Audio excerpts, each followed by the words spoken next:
get really, really clear on what you want to do.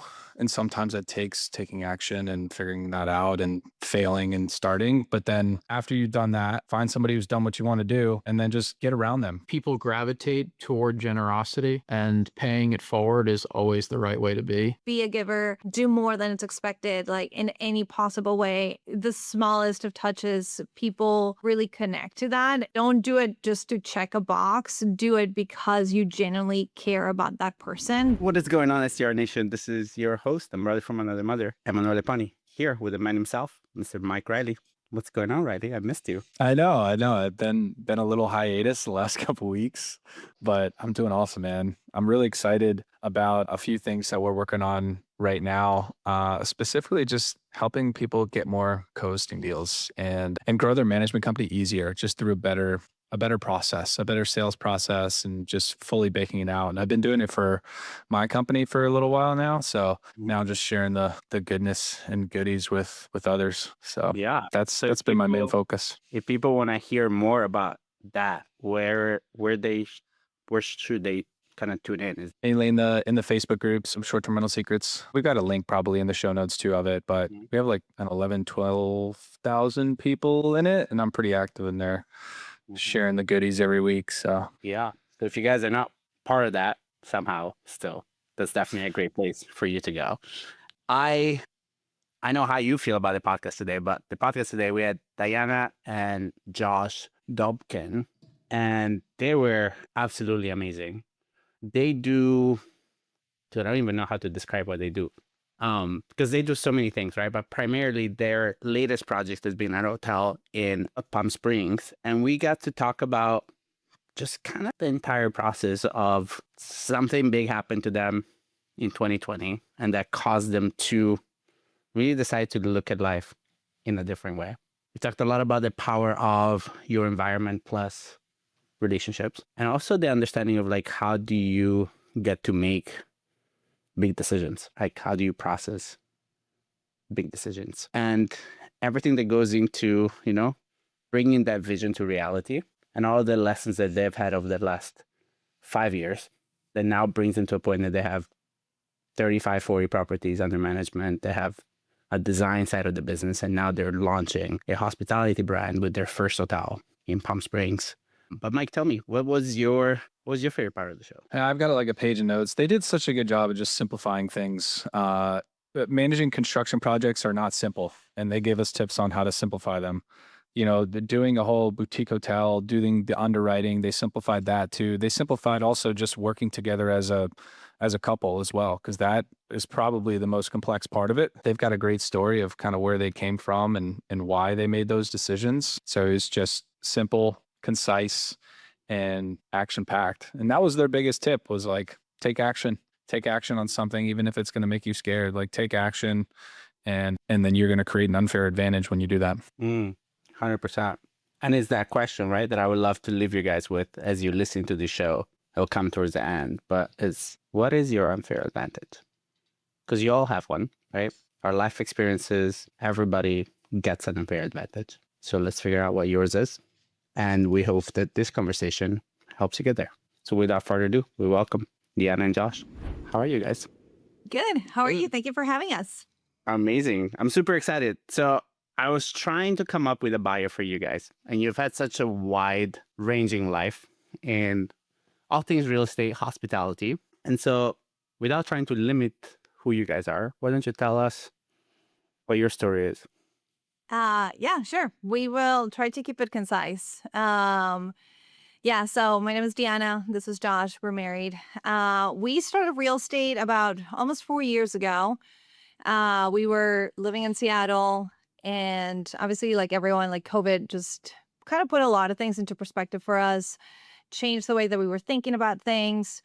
And I personally started kind of driving the idea of like trying to do a little bit more than what we were doing at the time. We both had our W-2 jobs. We're both architects by profession. We're trained in commercial architecture and construction management.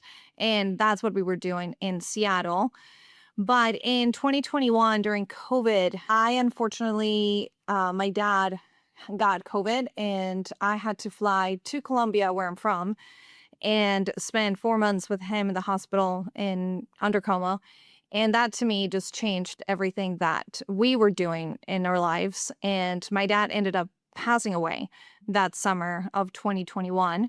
And then, unfortunately, a couple of months later, Josh's dad also passes away from cancer. Long story to say, the 2021 really was a very hard year for both of us. It was a turning point. Yeah. I'd call it a turning point, but I think those experiences really showed us just like the fragile nature of what we do and what we are. And it made us really want to try and find a different path to free ourselves up a little bit more in terms of just life flexibility. And it got us down a path of saying, hey, we have these skill sets, let's use them a different way, or try and restructure the way that we're using what we really were trained to do. We started in residential real estate, short-term rentals, medium-term rentals, long-term rentals. We house hacked, we flipped, we BRRRR'd, we've done it all.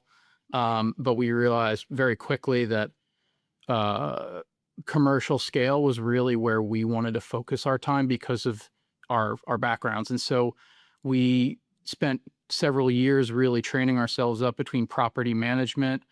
We started a property management company. We've been doing design work for other clients in terms of real estate. Sometimes it's for their personal homes as well. And then really finding a boutique hotel as being like the perfect mixture of everything that became Terra Palm Springs, which was our latest project. It's amazing. I'm sorry to hear about your dad's. I love mine. And I couldn't imagine, right? It's one of those things, as I get older, it's one of the things that starts freaking me out a little bit. So yeah, I can't even imagine. But I think from the story of it, you guys are really making them proud. So that's awesome. And so we're doing our hardest. Yeah, no, you can tell, right? And so give us a little bit rundown of what's the reality of your guys' business right now. So you have the hotel in Palm Springs, which is the latest diamond, right, in the collection of the things. But give me a breakdown, or give us a breakdown of everything else that is your brand.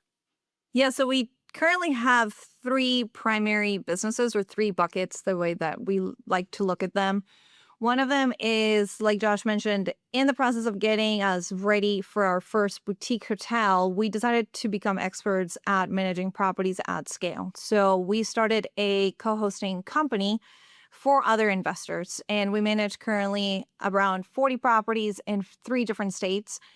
And we just really wanted to learn how to create the team, the virtual assistants, all the systems, the operations, the financials, everything, so that when we got the hotel, at least that part of it felt a little more natural and we could scale into the hotel much easier. So that is one business that we have.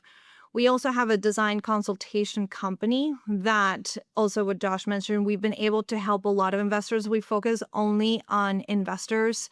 And now we've done some residential. We are currently flipping our focus to only do commercial projects as well, just because that is really our bread and butter. That's what we've been trained on. That's what we're really passionate about, is just helping. Especially we see a big void of like the people that are jumping from the residential scale that maybe are really experienced in flipping residential, jumping to the commercial. There's a big gap in knowledge from codes, building, construction, managing like such large scale and construction budgets. So that's really where our focus has been right now, is just helping investors in the commercial scale. And then the other one would be the hotel, which is sort of divided into the 2 branches, the ownership and acquisitions of the hotel. So Terra Palm Springs, which we hope to become, like, we're going to continue growing that brand of hotels. And then the management of the hotel as well, since we do both. Amazing. I would add to that, just not to cut you off, Emmanuel, but I think that to tie everything together, it's all been about value add and about finding something that, at least in our situations, there are a lot of properties and opportunities that people would, I think, typically pass over. For example, the property that we ended up acquiring was just out there on the market, and it was definitely intimidating to somebody who doesn't have the skill sets that we have. And I think that just everything that we've done has been kind of putting the pieces together of value add and being driven by bringing, unique value in the sense of it could be design, it could just be problem solving. But I think that's where our degrees have really taught us a way of thinking and problem solving that's been unique and helped us kind of carve our own path. Yeah, that's awesome. When an investor brings you, let's say, a project, or hey, can you take a look at this property for me?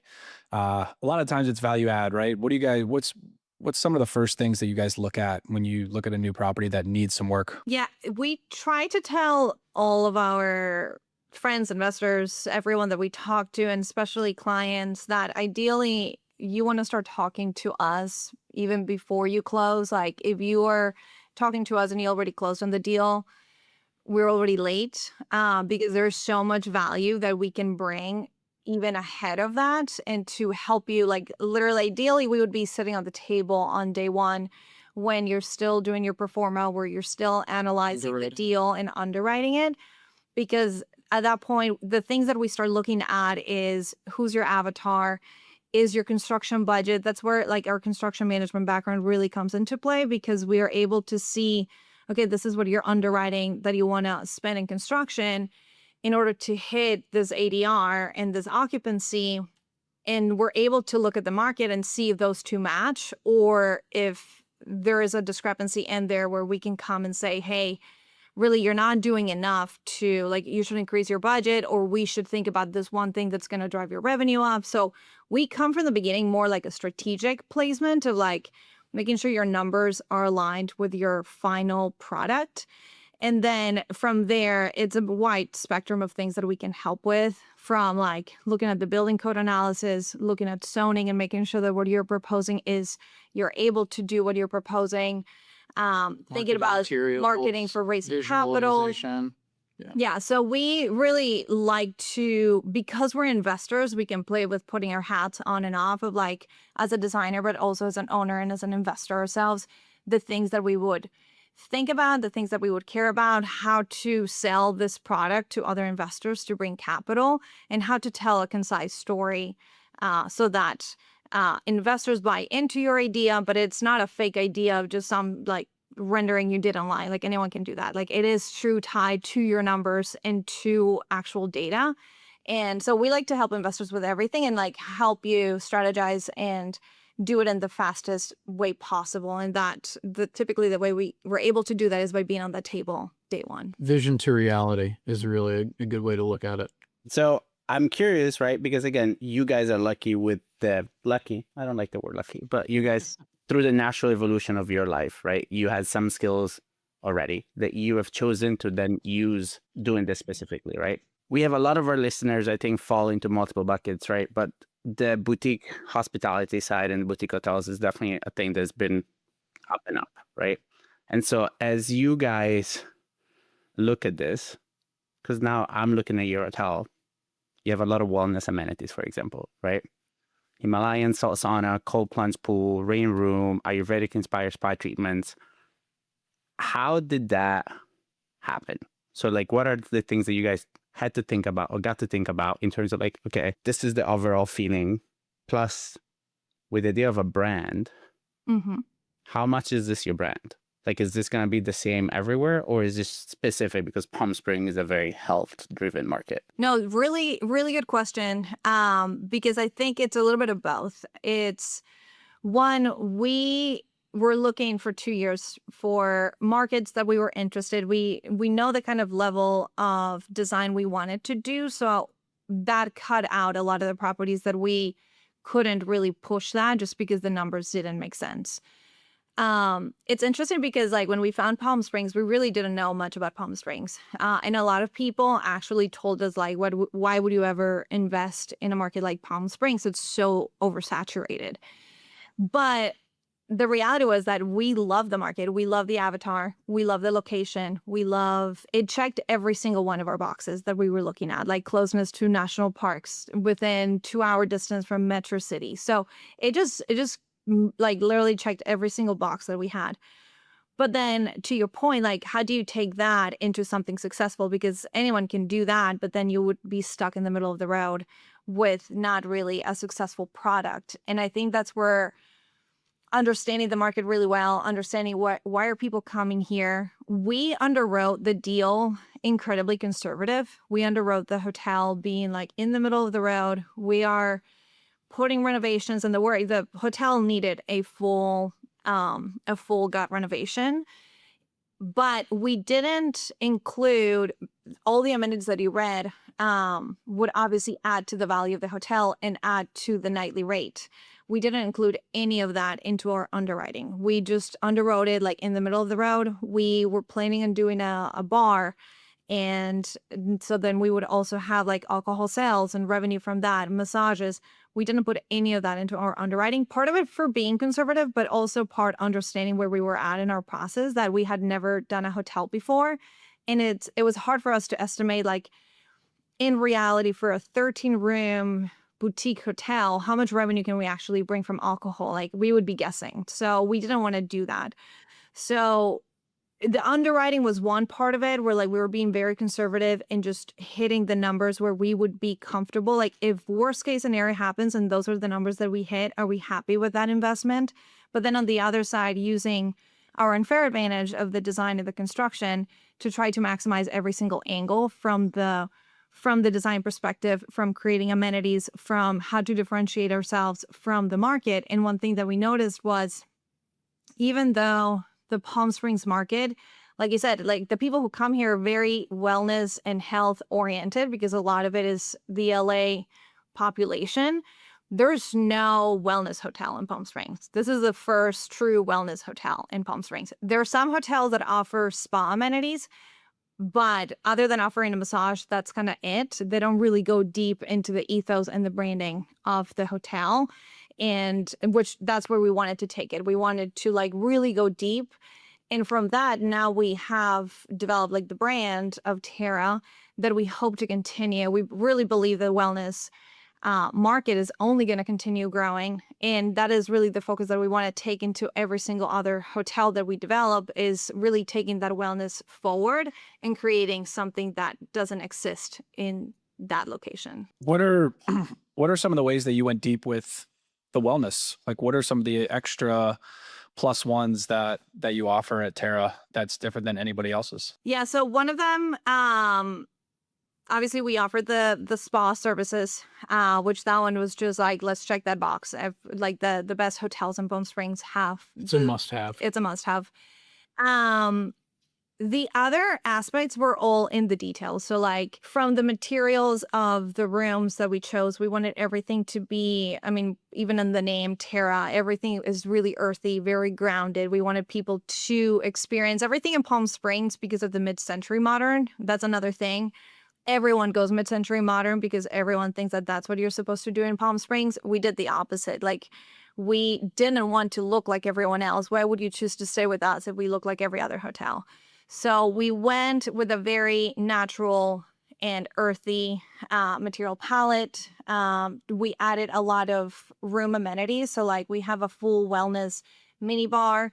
We almost even consider not selling alcohol at one point, but then we're like, we have to sell alcohol. Well, some people consider alcohol to be part of a wellness road, so it's not up to us to choose how We couldn't tell you can't drink here, but if you look at our menu, we have just as many alcoholic drinks as like non-alcoholic juices, tonics, and we create like a full, like, not just like your mocktail, like, oh, give me a gin and tonic with like no liquor. Like, no, like this is like a curated like marine collagen and like all these added spirulina, yeah, like things that are actually good for you into like a mocktail. So like people love that because people actually can choose to like, oh, like I will buy a cocktail that's good for me and has no alcohol, but you can also add the tequila if you want to it. Like there's no issue. You didn't mention the cold plunges. Well, I'm getting there. So like, and we just thought about every detail, but obviously in terms of the wellness, like we created a sauna, a Himalayan salt sauna with a cold plunge. We created a rain room, which is like, it's been brought up a few times because that's what we call it. It's a rain room. It's an amenity that we kind of made up, that it's a giant 4 foot by 4 foot rain shower. It's in this really dark room full of plants. It has speakers in it with the sound of thunder and rain. So it's really like an experience. Like you can simplify to like it's an outdoor shower, but the experience and the storytelling of it is this is experiencing a desert rain. Like when it rains, it pours at the desert. So like experience a desert rain with like the sounds of thunder. So it's really immersive, like touching to every single one of your senses. And that's how we approached every part of the hotel is how can we enhance the experience of our guest, either with the in-room amenities. Each room has a slightly different amenity to offer too. We have like outdoor soaking, like concrete soaking tubs, fire pits, cold plunges. So like also really catering to the individual to create a really personalized experience that I think you can really get to at the boutique level versus like a hotel with 50, 60, 70 rooms where you're just an individual. I think that has also been a really big part of the success is that guests feel like the space was designed for them specifically. And the managers really make every single person feel really special too. So it's like a overarching way of looking at your guest that it's more than just the space that you give them. Who is responsible for that? Between you guys, is that somebody else that you guys brought in? Do you just have a secret talent about healthy mocktails that we don't know about? Maybe you went to school to do, healthy mocktails, and that's part of your story that we didn't hear yet. But Well, Josh did happen to be a bartender, so Yeah, I mean, it helps to have a basic understanding of putting together cocktails, but no, it was a mixture. effort. Yeah, it's definitely a team effort. We had partners that brought in skill sets that we didn't have Yeah. into this. Two partners, commercial real estate brokers formerly, both very deep in real estate as well. Strong networks, good visionaries. And I think that the partnership really was trying to not just have our ideas for what we wanted to have a space become, but also try and um, essentially draw the vision of other people that we were partnered with. So trying to combine those skill sets in the way that we've been talking about, we saw this property day one of underwriting. We're looking at, okay, it's got 11 rooms right now. Let's try and split up a manager's unit and make that into 2 more units. Boom, 13 units right there. We could probably drive another room's worth of revenue with some amenities. How do we do that? What can we add? And so, we're looking at underwriting and the numbers, and at the same time, we're designing that space out, making sure that it's feasible, and then figuring out how we can fit everybody's visions together to create this OM package, offering memorandum package that then we can go to investors for. And we started construction literally the day we closed as a result. love that. So I know Deanna said at the beginning, right? It sounded like you were kind of the one that was like, hey, let's do something more, right? Like this. How I'd say do you, right? Do you agree? I agree. Yeah. No, I was like chilling, just like, Yeah, Josh was like, yeah. So how does that happen, right? Because I hear that a lot, right? Is I get on calls with people wanting to join secrets, wanting to change their life, and then there's that moment they're like, okay, let's bring on the wife, and sometimes or the husband, and sometimes they don't even sound like they live in the same house, right? You're like, you want to do what? You took a call with who? For what? To do what? A hotel? You crazy, right? So I think if she came out first and said, let's go build a hotel, I'd be like, you're absolutely out of your mind. But I how think did you start it? Like, what was that conversation like? How many cocktails were involved? Like, give us like, how did you make this a success? so. To make this as brief as I can, we were up in Seattle. I still have my W-2. And at the time I was on site, overseeing construction of it's like $1 billion arena project in the Seattle market. And, I was part of a big team. They're paying for me to live out there. They're paying for us to live in this unit. And we're really loving everything we've got going on. Then everything happens with our fathers. During that time, 2020, the markets were going crazy. Everybody was investing in crypto and stock market, this and that. And Deanna saw, Deanna saw how well I was doing with my money in those realms. And I think was also like, well, we're getting paid to live in Seattle for free. Now, what do I do with my money? And what do I save up for? And, she started out with fire, trying to figure out different ways that we can get to FI, and not necessarily trying to quit jobs or do anything like that. It was kind of a separate track. Well, one thing I wanted to add really quickly is that it's interesting because we had all this money that we were saving by living for free because of Josh's company. And I was like, okay, I need to do something with this. But then all the podcasts I was listening to all the time were like the Fire podcast, like, and all of them had the same story. Oh, I lived out of my Tesla for 10 years, ate rice and beans, and now I'm a millionaire in 10 years. And I like at the time, like I had just turned 30. So I was like, I know we want to start a family the next 10 years. Like it just seemed unfeasible. I'm like, if you had told me 10 years ago, maybe I would attempt to do something like that. But like realistically, like that's not going to happen. So, and it's funny because we are both working daily with developers, investors. Like that is the world that we came from.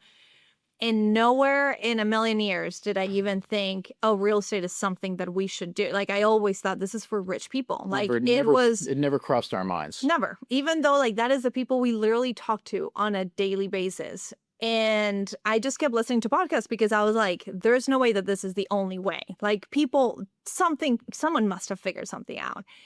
And then I heard one podcast about real estate, and the story was really different. It was like, I didn't graduate from high school. I made all the mistakes I could possibly make. The contractor ran away with half of my money. And if you just give it time, like now I'm a millionaire. And I'm like, okay, well, I feel like I can figure this one out. Like, at least I'm into construction. I graduated high school. Like, I have some things going on for us. And that's why I told Josh, I'm like, that got me super excited because I was like, okay, this seems like a path. I just need to figure out how. But you basically just said, we're doing real estate. I literally told him, like, don't becoming a real estate investor. And he was like, okay. And that was literally it. Yeah. So what was the first thing? So you guys started from that. We house hacked a duplex in Kansas City. So we tried Seattle, incredibly unaffordable. Like it was going to take us so much longer to get there. Because it was COVID, we were still working 100% remotely, or at least I was. Josh was finishing the construction. But my headquarters for my company was based in Kansas City. We had every reason to go back to Kansas City. So we looked there. We found a duplex. We house hacked it. We actually took the one side of it that we were living in, and we did a bunch of just DIY projects ourselves. We updated the kitchen. We fixed the bathrooms. We did the basement. We learned how to be. That was like our test project. Yeah. And that's when we realized, like, okay, we can do this at scale. We continued. Our plan initially was move to Kansas City for a year.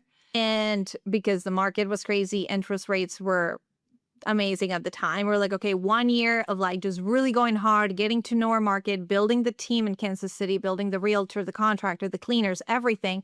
We could come back to Seattle with a team in place, and then we can continue scaling. But during that period of time, interest rates started going up. It became a lot harder to buy real estate. So we were able to continue. Nothing 1% anymore, all of that. We were able to continue scaling, but also it was interesting because we had a thing with our identity at the time too.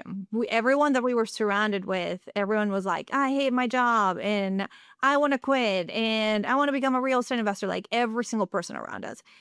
And for us, that was hard because we're like, we actually love our jobs. Like we love being architects. We love being designers. It's just that doesn't align with our future.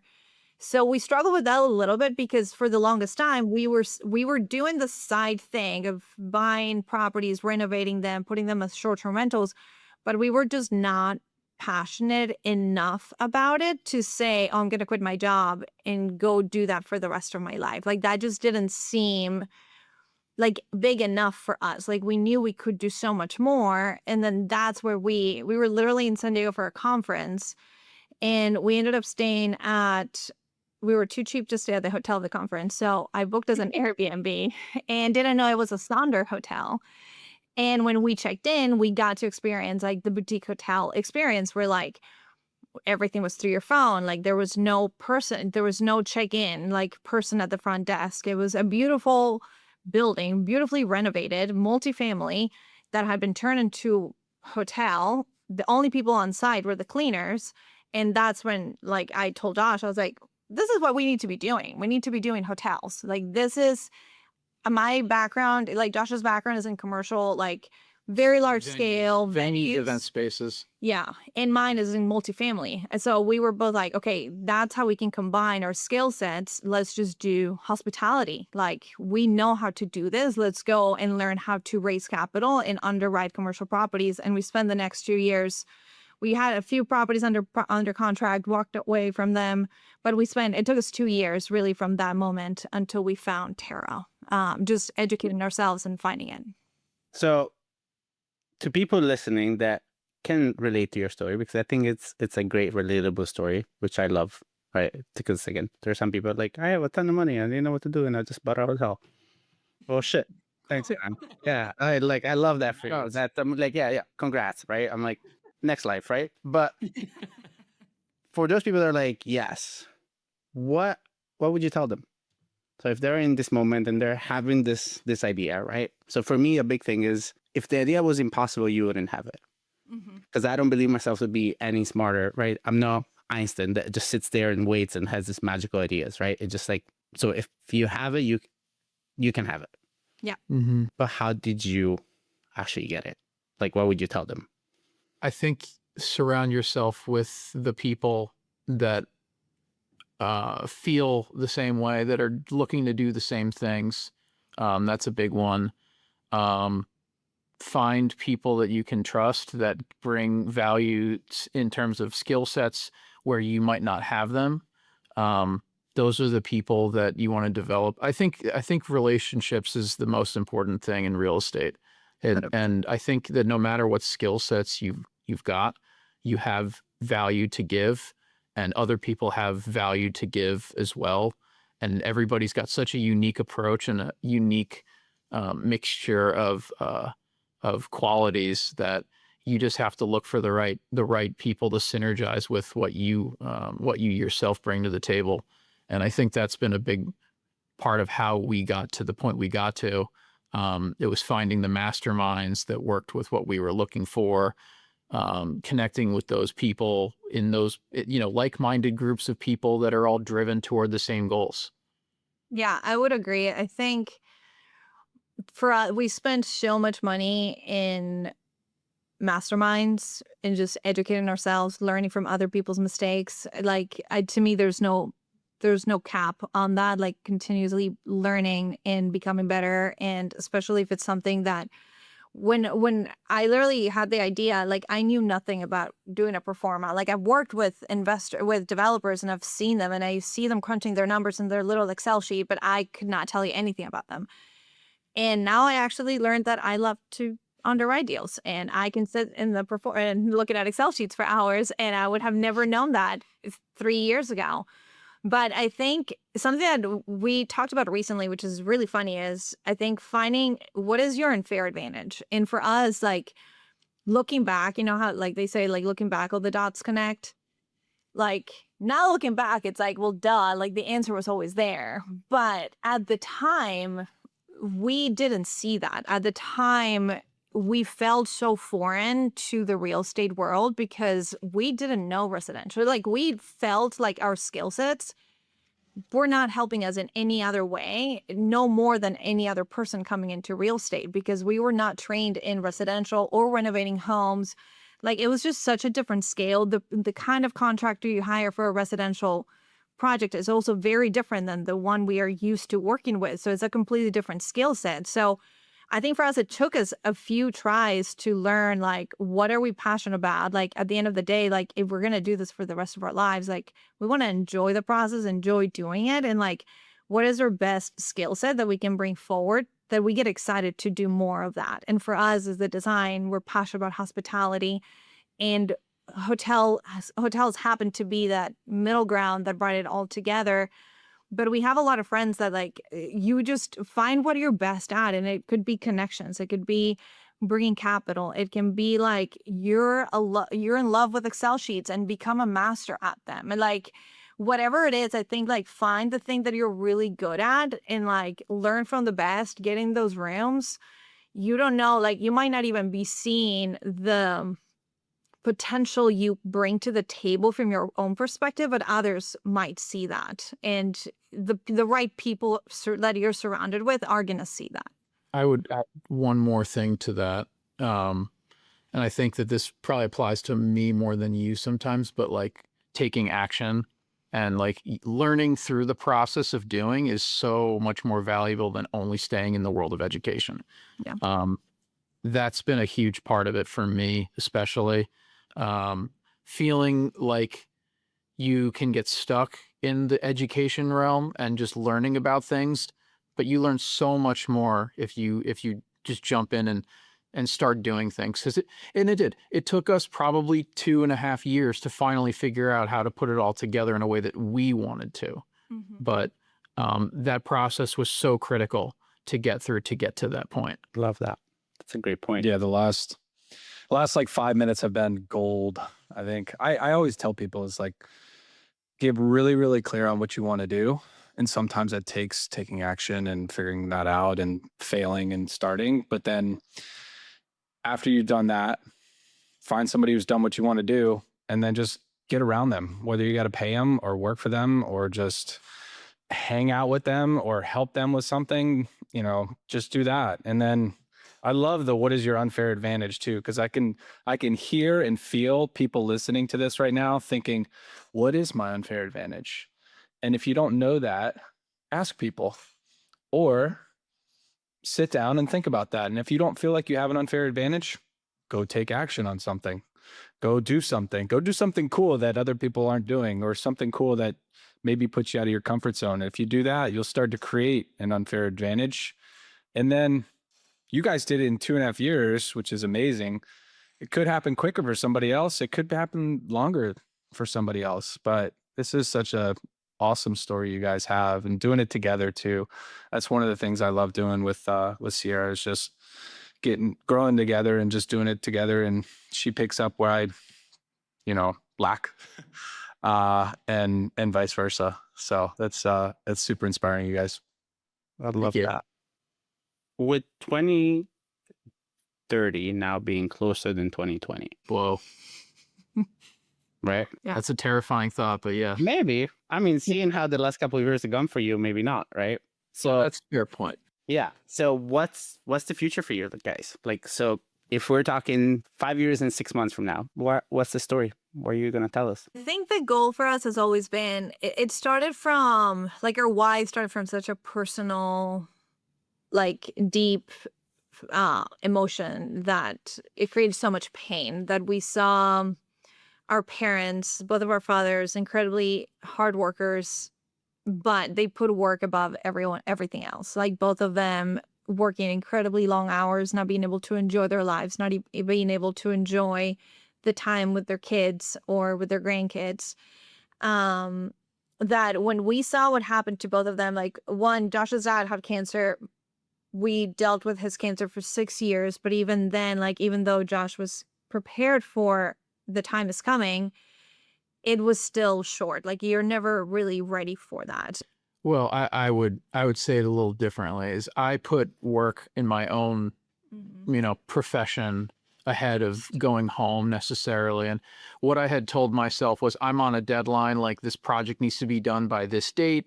I will take some time off after that. And I'm not saying that I didn't spend time, being consistent and being present with him throughout, but I always told myself there's going to be more time later where once I'm not done or once I'm not doing the things that I have to get done, I will take that time off and do that. And he literally passed away 2 days after the building opened, and I had I didn't have a chance to do those things. So, like, it's never enough time to spend with family. It's never enough time overall. And Deanna had a very different side of experience with that. Yeah, because my dad got COVID, like a disease that didn't even exist before, and he dies from that. Like, my dad thought he had 20 years left of his life. All that to say that I think it's hard when we're in the trenches of it, where it feels so heavy and we're working 24 hours a day and we're doing the complete opposite of what we set out to do. Like all of this got started for us to have a better future, for us to be able to even afford to have kids and to have the life that we want, being able to, for me to go to Colombia and visit my family. So I think in an ideal world in 2030, like we're living in that way, like where we have started a family, we're being able to like travel, see our families, like be very intentional with our time. I think that would be the biggest goal for us, because that's the reason why we got started. Not to say that because of our personalities, I know we're not going to be the ones that sit at the beach and just do nothing for the rest of our lives. So I definitely see our goal is to continue growing the hotel brand. That is our kind of like our baby that we're super passionate about, but we want to do bigger and grander things. The first hotel was a renovation, very large renovation, but our skill sets, our background is in new construction. We would like to start doing new construction of like very high-end boutique hotels, really not losing that experiential, creating that like catered experience for our guests, very hospitality driven. And with really tied to a really strong brand versus having like a bunch of random hotels sprinklered around either the US or the world. So that would be like the goal. And on the side of it, like continuing to help investors. I think we're both very passionate about the studio, we call it DO Studio, design work that we get to do, because it kind of scratches the itch of like, we quit our jobs of doing design work, but we love helping others and being able to help others achieve their goals as well, and for us to add the value that we bring. So I see us continuing to do all of that still at that time, but just hopefully by then we don't feel as guilty about working 24/7. Yeah, I feel like it's a lot of FI is where we want to be, not necessarily RE. So it's going to be time spent with family, and instead of trading our time, always the goal is that we've got systems in place and we've essentially bought back some of our time, through all the things that we've built and set up, so that we can then choose how we spend our time rather than having our time, already decided. 100%. So this has been a great show. I want to be respectful of your time. So for the listeners that just love your story and want to learn more, just come to stay at your hotel, when can people find out more about you guys? Where can they book the property? Give us all of that. Yeah. So to reach us, if anyone wants to talk, we're very active on Instagram. Our Instagram is at D.I.Fi, DIFI. And we do have our website that tells everything about us, all the different facets that we help people with, which is designinvestfi.com. And then for the hotel, we would love to host anyone, and please reach out to us if you found us through the podcast. Reach out to us directly. We would love to host you. The hotel is terrapalmsprings.com. So the last question that we ask everybody, and we're going to tweak it a little bit for you guys. The question is usually, what's your number one secret to success with short-term rentals? What's your number one secret to success with hospitality? Give more than you take, I would say. Always be generous, and at least this one's the one that I would go for. Yeah, you always say that. Love that. Yeah. I think that people gravitate toward generosity, and paying it forward is always the right way to be. I think that people come to support people who have given, and they do it without even thinking. And so always, I love that book, The Go-Giver. It's one of the ones that I think has been more fundamental toward our growth in a lot of different ways. And I love thinking about the way that generosity helps people. So being generous in whatever way you can be. Amazing.